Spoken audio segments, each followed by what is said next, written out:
네, 앞뒤좌우분들과 인사해 보겠습니다. 참 잘 오셨습니다. 함께 인사하겠습니다. 네, 한 번 더 인사하실 때 예배드리기 좋은 날씨입니다. 함께 인사하겠습니다. 네, 오늘 이 시간 주님을 예배하시는 모든 일신교회 성도님들에게 하나님께서 놀랍고도 크게 부어주시는 은혜와 평강이 충만하게 되시기를 소망합니다. 우리가 무엇인가를 할 때 그 행동 자체보다도 더 중요한 것이 있는데 바로 그 일을 왜 하는가, 즉 일의 동기와 목적입니다. 특별히 교회 일에서 보면 겉으로 보기에는 똑같이 헌신하고 수고해도 하나님께서 보시기에 합당하지 않은 경우가 있을 수가 있는데 하나님은 우리의 겉모습보다 우리의 마음을 먼저 보시는 분이시기 때문입니다. 제가 수련 목회자로 훈련받았었던 그 교회는 매해 은평 뉴타운 가족사랑 대축제라는 이름으로 지역 주민들을 위한 대규모 축제를 열었습니다. 이 축제는 환경 캠페인, 위기 가정들을 위한 재정 후원뿐만이 아니라 다양한 놀이 체험 부스, 또 먹거리 체험 부스, 놀이 경연 대회 등 다양한 즐길거리들이 제공되었습니다. 교회 인근에 도로까지 통제하면서 진행되는 큰 행사였기 때문에 각종 언론사에서도 오고 또 구청장으로부터 시작해서 많은 지자체 대표들이 참여해서 함께 사진도 찍고 또 교회에서 대단한 일을 한다고 여러 사람들에게 칭찬을 받는 그러한 행사였습니다. 그런데 이 행사가 해가 거듭될수록 많은 이들에게 주목을 받고 저 역시도 그 안에서 하는 일의 비중이 점점 더 커지다 보니까 처음에는 지역사회의 많은 사람들을 섬기고 그들과 함께 웃고 즐기는 일에 최선을 다하기 위해서 이 일을 하다가 어느덧 하나님께 인정받는 것, 이것은 당연히 너무나도 중요하지만 많은 사람들의 칭찬을 즐기고 여러 사람들에게 수고했다 인정을 받는 그 인정의 달콤함을 즐기고 있는 저의 모습을 발견하게 되었습니다. 각종 지자체 위원들이 와서 악수를 청하고 또 제가 플리마켓 입점을 원하는 사람들을 직접 참가 접수를 받고 그중 몇몇 업체를 선정해서 품목이나 시간 등을 조율하며 또한 입점을 시키거나 아니면 입점을 떨어뜨리기도 하는 그러한 플리마켓 또 여는 그 자리까지도 제가 지정해주는 역할을 했었다 보니까 당일에 플리마켓에서 일하는 사람들은 자신을 그 가게에 입점시켜 주어서 고맙다라고 인사를 저에게 하기도 하고 또 좋은 자리를 내어주어서 너무 고맙다라고 저를 막 지켜 세우기도 했는데 그러한 감사 표현들을 제가 받다 보니까 제가 마치 뭐라도 된 양 착각하기가 아주 쉬운 상황이었습니다.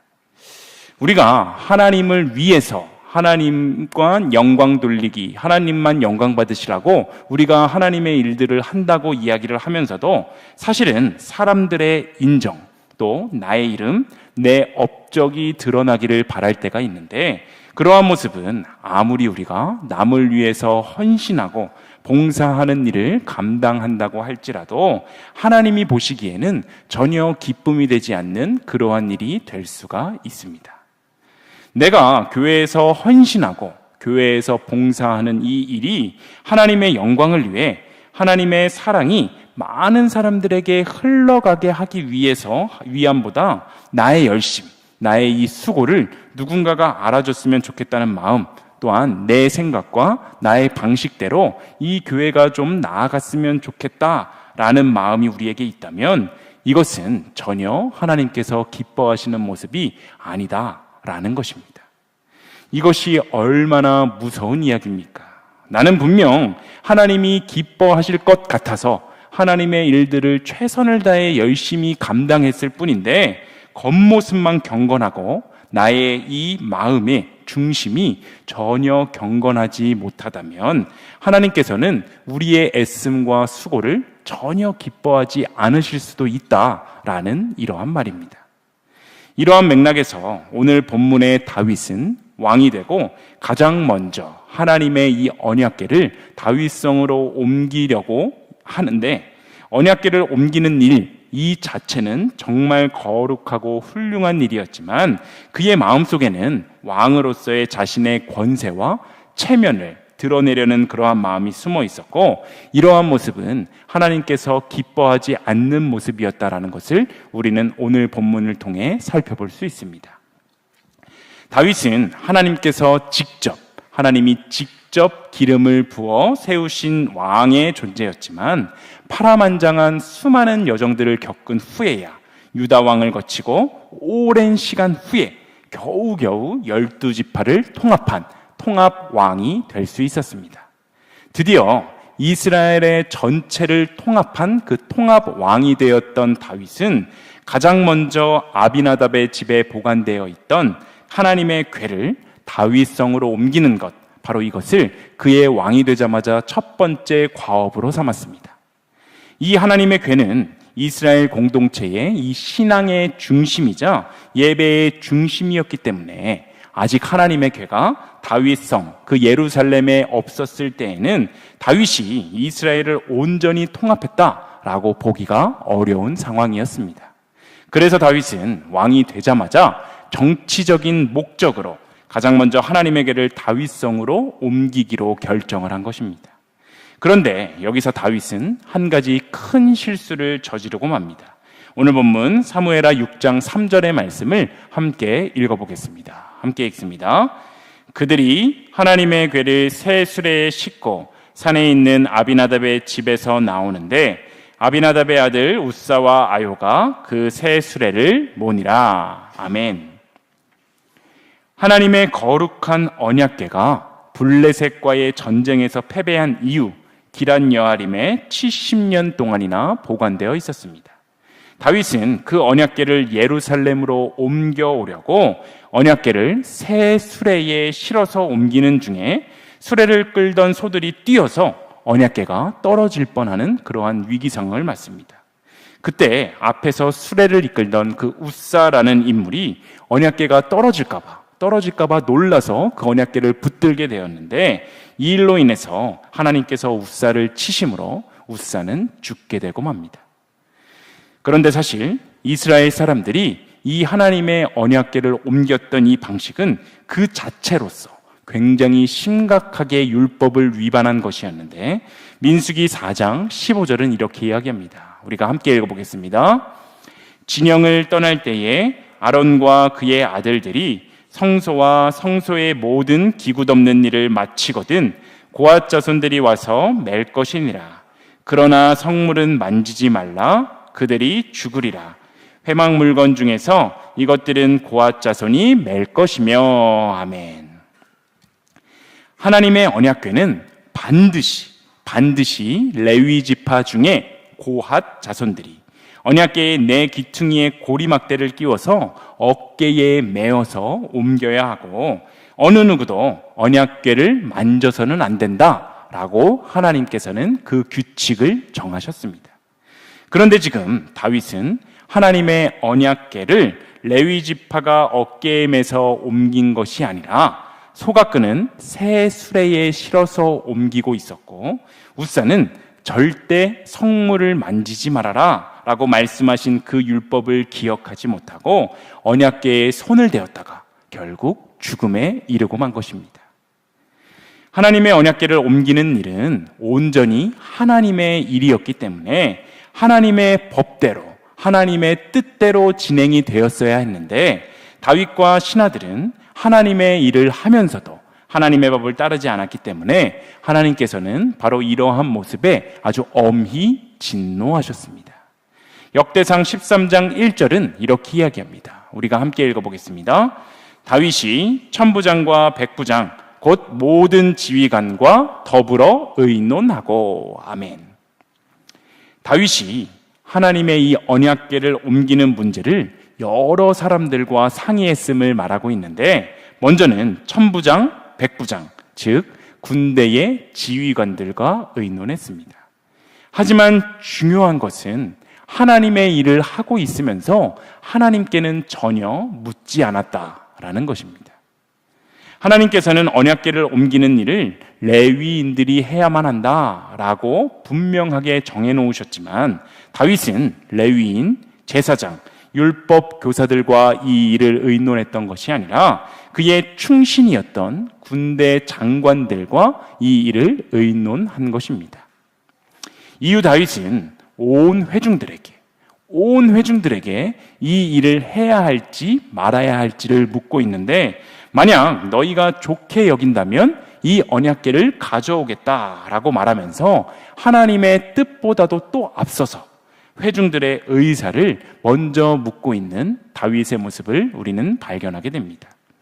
결국 다윗의 모든 백성들이 이 일을 좋게 여겼기 때문에 다윗은 왕이 되어서 자신이 처음으로 하려고 했었던 그 일이 그 누구의 반대도 없이 하나님의 궤를 다윗성으로 옮기는 것에 모든 백성들이 동의를 해주었으므로 아주 기쁜 마음으로 자신이 처음으로 하려고 했던 일을 시작하게 됩니다.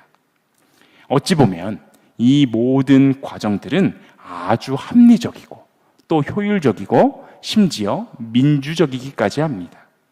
다윗이 하고자 하는 일을 계획하고 가장 먼저 자신들의 충신에게 이 의견이 어떠한지를 물어보았고, 또한 이후에 백성들에게까지 의견을 물어서 동의를 얻은 후에 이 일을 진행했기 때문입니다. 그런데 여기에 너무나도 중요한 것이 빠져 있는데, 바로 하나님의 뜻을 구하지 않았다라는 것입니다. 행여 다른 모든 과정들이 다 생략이 되었다고 하더라도 하나님께 이 중요한 하나님의 언약궤를 가지고 올지 말지에 대해서 분명하게 물었어야 하는데, 하나님을 제외한 모든 사람들에게 의견을 묻고 하나님만을 소외시키고 만 것입니다.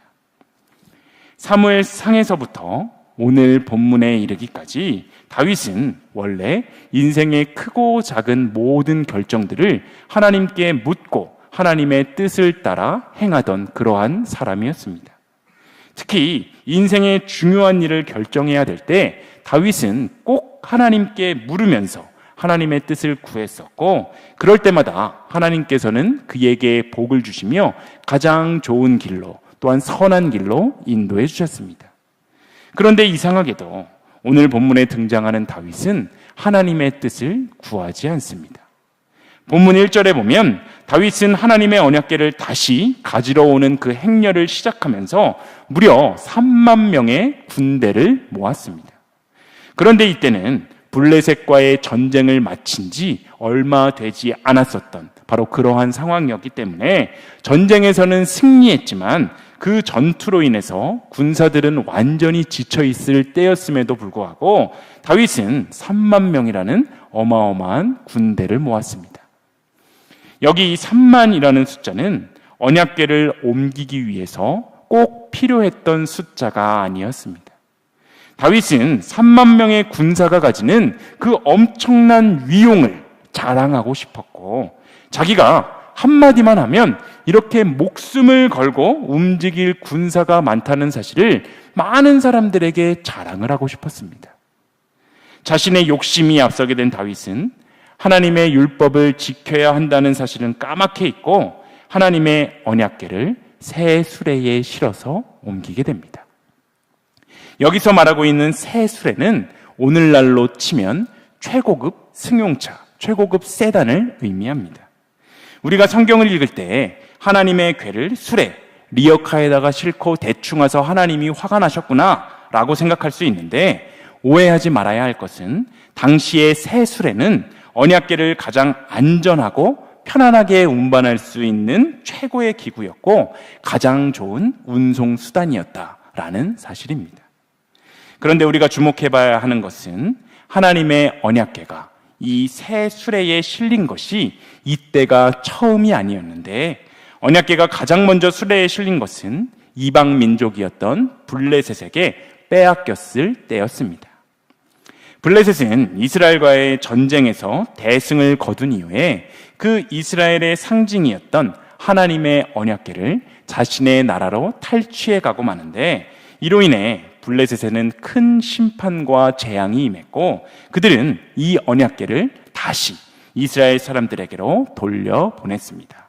사무엘상 6장 7절을 우리가 함께 읽어보겠습니다. 함께 읽습니다.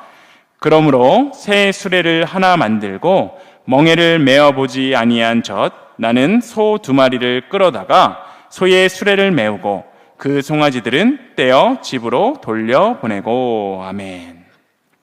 블레셋 사람들이 하나님의 이 언약궤를 이스라엘 사람들에게 다시 돌려보낼 때 소가 끄는 새 수레에 궤를 실어 보냈는데 여러 가지 이유가 있었겠지만 중요한 이유 중에 하나는 소가 끄는 새 수레는 블레셋 사람들이 보기에 가장 좋은, 가장 아름답고 영광스럽고 권위가 있는 그러한 이동수단이었기 때문입니다.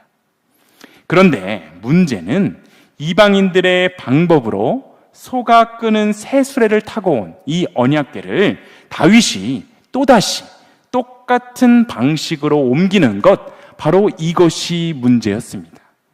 블레셋 사람들이야 하나님을 모르고 또 율법을 모르기에 그렇게 행했구나 라고 칠 수 있더라도 하나님을 알고 또한 율법을 알고 있었던 이 다윗과 그의 지휘관들이 이 블레셋의 사고방식을 그대로 받아들여서 블레셋 사람들이 최고로 여겼었던 그 새 수레에 하나님의 언약궤를 실어서 옮긴 것, 이것은 결코 하나님께서 기뻐하시는 모습이 아니었습니다. 우리는 항상 하나님께서 기뻐하시는 것을 드려야 합니다. 사람이 보기에 가장 아름답고 귀한 것이 하나님 앞에서는 전혀 귀한 것이 아닐 수도 있고, 우리가 볼 때 전혀 대단해 보이지 않는 믿음과 행위가 하나님의 보시기에는 가장 크고 아름다운 헌신이 될 수 있기 때문입니다. 그러하기에 하나님이 기뻐하시는 것이 무엇일지를 고민하며 하나님이 기뻐하시는 것을 드리기 위해서 우리는 최선을 다해야 하는 것입니다. 하나님의 언약궤를 다시 이스라엘로 옮기기로 결정한 다윗의 그 속마음은 과연 무엇이었을까요? 물론 하나님의 언약궤가 당연히 있어야 할 예루살렘으로 있는 것, 가져오는 것은 당연한 일이었겠지만 거기에 자신의 힘과 권위를 드러내려는 욕심이 틈타게 되었습니다. 그러한 욕심은 결국 언제나 하나님께 묻고 행동했었던 그 다윗이 그 올바른 행동들을 멈추게 만들었고, 하나님의 뜻을 무시하고 인간적인 방법으로 모든 일들을 진행하게 되었습니다. 언약궤에 실린 새 수레가 가던 그 행렬에 다윗과 많은 사람들이 온갖 악기를 동원해서 큰 소리를 내었고 3만 명의 군대가 그 뒤를 따랐는데, 이 행차는 그 어떤 행차보다도 화려하고 웅장하고 멋있었을 것입니다. 이 모든 것은 그런데 하나님께 영광을 올려드리기 위함이 아니라 다윗이 자신의 왕위와 권력 또한 자기 군대의 위용을 뽐내기 위함이었는데, 여전히 다윗의 왕권을 의심하는 이스라엘 사람들을 향해 자신의 왕권의 정당성을 입증하려 했습니다. 하지만 이러한 모습은 결코 하나님께서 기뻐하시는 모습이 아니었죠. 우리의 신앙생활의 목적도 자기 자신의 능력, 영향력, 또 대단함을 증명하기 위함이 아니라 오직 하나님께서 영광 받으시고 또한 나의 삶을 통해서 하나님의 말씀이 드러나고 증거되기 위함이어야 합니다. 우리의 예배의 모습도 마찬가지입니다. 오늘날 많은 신앙인들이 예배는 나의 믿음의 신실함을 자랑하고 증명하는 그러한 자리가 되고 말았습니다. 다른 사람들은 황금 연휴에 여름 휴가 시즌에 주일을 끼고 놀러가면서 주일을 빼먹기도 하지만 나는 여전히 주일에 이 예배의 자리를 지키는 아주 훌륭한 신앙인이야 라는 마음으로 예배의 자리에 나와서 나의 믿음을 자랑하는 것이 우리들의 현실이지 않습니까? 하지만 예배는 하나님이 우리에게 베풀어 주신 그 큰 은혜에 감사하여 오늘도 나는 여전히 연약한 존재이지만 하나님이 나의 예배를 받아주시고 또 하나님께서 나에게 사랑을 베풀어 주시기에 그 사랑과 은혜에 감사하는 마음으로 진정으로 올려드리는 예배, 바로 이러한 예배가 우리의 진짜 예배임을 우리는 반드시 기억해야 합니다. 오늘 우리가 이 자리에 온 것, 이 자리에 온 것도 하나님이 나를 이 예배의 자리에 불러주셨고 나에게 하시고자 하는 말씀이 있으셨기에 우리를 이곳에 부르셨음을 믿으시기를 소망합니다. 또 하나님이 나의 예배를 받고 싶으셔서, 내가 신령과 진정으로 드리는 예배를 받고 싶으셔서 우리를 이 자리에 부르셨다라는 사실을 기억했으면 좋겠습니다. 내가 수요 예배에 나온 것이 나의 의로움이 되어서 주일에만 예배 나오는 사람들을 보면서 속으로 나는 수요일에도 예배하는 아주 모범적인 신앙이냐 라는 마음으로 살지 않으시기를 소망합니다. 하나님께서 원하시는 것은 삐까번쩍한 최고급 새 수레가 아니었습니다. 하나님께서 원하셨던 것은 흔들리고 넘어질 것처럼 위태로워 보이더라도 한 걸음 한 걸음 진땀을 흘리며 걸어야 하는 언약궤를 메고 걸어가는 레위인들의 모습이었습니다. 하나님께서 원하신 것은 자신의 권력과 부귀를 자랑하는 그러한 다윗이 아니라 겸손하고 소박하여서 자신을 낮추고 이 모든 것이 하나님의 은혜였음을 고백하는 그러한 다윗의 모습이었습니다.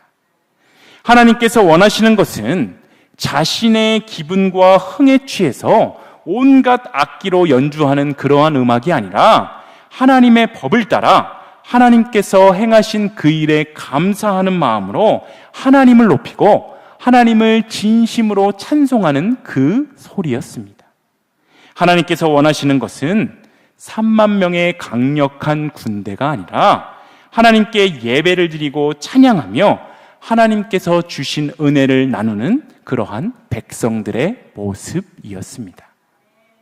결국 다윗은 언약궤가 흔들리자 떨어지지 않도록 언약궤에 손을 대었다가 즉시 죽임을 당했었던 이 웃사의 사건을 통해 다윗은 자신의 잘못을 깊이 깨닫게 되었고 하나님이 정말로 원하시는 그 마음을 깨닫게 되었습니다. 다윗은 그날 이후 두려움 속에서 하나님 앞에 다시 엎드리게 되었고 하나님이 원하시는 방법으로 이후에 언약궤를 옮겼습니다. 결국 하나님의 언약궤는 온 백성의 찬양을 받으면서 예루살렘으로 들어오게 되었습니다. 오늘 말씀을 정리해 보겠습니다. 오늘 말씀을 통해 우리는 두 가지를 반드시 기억했으면 좋겠습니다. 하나님의 일을 행할 때 동기를 잘 점검해야 한다는 것입니다. 하나님의 일을 한다고 하면서도 내 이름이 드러나고 다른 사람들이 나의 수고와 열심을 인정해 주기를 바라는 그러한 마음이 우리들 가운데 있다면 우리는 오늘 본문의 다윗과 같은 실수를 범하고 있는 것입니다.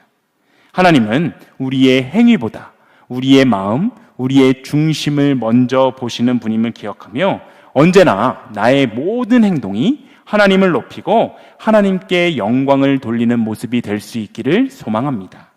두 번째, 우리는 반드시 하나님의 방법을 따라 살아야 합니다.